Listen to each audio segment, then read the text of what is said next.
Скрипит дверь.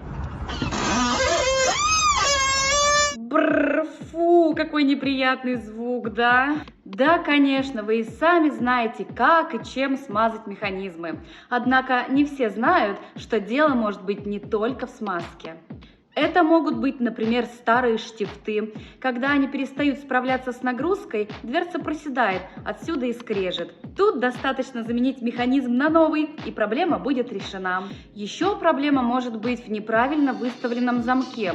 Многие по ошибке заливают их большим количеством смазки, а скрип все равно не уходит. Здесь лучше отрегулировать замок на сервисе.